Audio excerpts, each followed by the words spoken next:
এখন গরমকাল, আর গরমে তোমাদের যাদের যাদের পাখি স্নান করছে তো খুবই ভালো, পারলে পাখিকে একটু নর্মাল ঠান্ডা জলটা দিও, তাই বলে ফ্রিজের জল দিও না। তো পাখি খুবই ভালো থাকবে, আর স্নান করলে পাখির কোনো রোগ থাকে না। যেসব পাখিগুলো স্নান করে ওই পাখিগুলোর কোনোদিনও মানে শরীর খারাপ হয় না, তোমরা বুঝতে পারবে। আর যেগুলো স্নান করে না ওগুলোর হয়তো শরীর খারাপ থাকতে পারে, কারণ শরীর খারাপ নিয়ে পাখি কখনোই স্নান করে না। তাই তোমাদের যে পাখিগুলো স্নান করবে তোমরা বুঝবে সেই পাখিগুলো একদম সুস্থ আছে।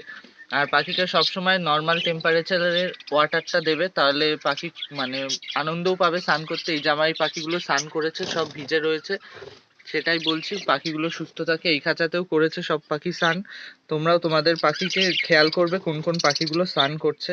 আর একটু গরম পড়লে তোমরা পাখির গায়ে স্প্রেও করতে পারো, তবে সাবধানে, ঘটের ভেতর ডিম বাচ্চার গায়ে যেন জল না লাগে, সেই বুঝে তোমরা পাখির গায়ে স্প্রে করতে পারো।